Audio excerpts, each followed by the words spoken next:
Assalamualaikum warahmatullahi wabarakatuh. Jumpa lagi para pendengar Pelita Ilahi yang dianugerahi kasih sayang ilahi. Hari ini akan disampaikan berkenaan dengan makna Idul Fitri. Idul Fitri terdiri dari dua kata, yaitu Id dan Fitri. Dan masing-masing dari kata-kata ini memiliki maknanya tersendiri. Yang pertama yaitu kata Id.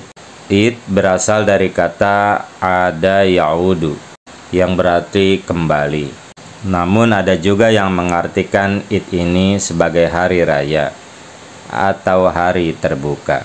Pendapat yang kedua ini bersandarkan pada hadis Ibnu Majah yang berbunyi dari Abu Hurairah radhiyallahu anhu bahwasannya Rasulullah Shallallahu alaihi wasallam bersabda, Idul Fitri adalah hari di mana kalian berbuka, dan Idul Adha adalah hari di mana kalian berkurban. Yang kedua, Al-Fitra, artinya adalah terbuka, karena ia berasal dari kata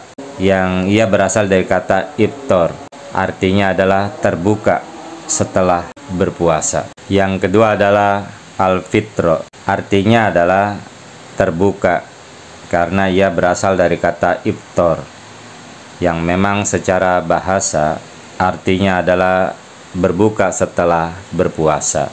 Namun di samping itu ada juga yang menerjemahkan fitri dengan fitrah, yang berarti adalah suci dan bersih. Pendapat kedua ini menyandarkan pendapatnya pada hadis Nabi Muhammad Rasulullah Shallallahu alaihi wasallam dari hadis Bukhari, yaitu Rasulullah Shallallahu alaihi wasallam bersabda, tidaklah seorang anak dilahirkan melainkan ia dilahirkan dalam keadaan fitrah atau bersih, suci.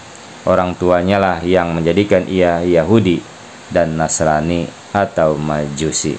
Jadi para pendengar Pelita Ilahi yang dianugerahi kasih sayang ilahi, dari maknanya secara harfiah ini dapat disimpulkan adanya dua makna dalam maknakan Idul Fitri, yaitu satu, Idul Fitri diterjemahkan dengan kembali kepada fitrah atau kesucian, karena telah ditempa dengan ibadah sebulan penuh di bulan Ramadan Mubarak, dan karenanya ia mendapatkan maghfirah dari Allah Subhanahu wa Ta'ala. Yang kedua adalah Idul Fitri diterjemahkan dengan hari raya terbuka, di mana setelah sebulan penuh ia berpuasa, menjalankan ibadah puasa karena Allah Subhanahu wa Ta'ala, maka pada hari Idul Fitri ia berbuka, tidak berpuasa sebagai ungkapan syukur kepada Allah Subhanahu wa Ta'ala. Sebelum ditutup, saya mengingatkan, sebelum merayakan hari Idul Fitri, malam harinya hendaknya kita sholat tahajud, qiyamul lail, karena di dalam hadis yang diriwayatkan oleh Ibnu Majah dari Abu Umamah radhiyallahu anhu, Rasulullah sallallahu alaihi wasallam telah bersabda, barang siapa yang melaksanakan qiyamul lail, sholat tahajud pada dua malam Id, yaitu Idul Fitri dan Idul Adha, dengan ikhlas karena Allah Subhanahu wa Ta'ala, maka kalbunya tidak akan pernah mati di hari matinya kalbu manusia. Semoga kita dapat meraih kemenangan Id ini dengan yang hakiki, dan juga dapat sebelum melaksanakan sholat tahajud. Allahumma amin. Wassalamu ala manittabal huda wa akhiru da'wana alhamdulillahirabbil alamin.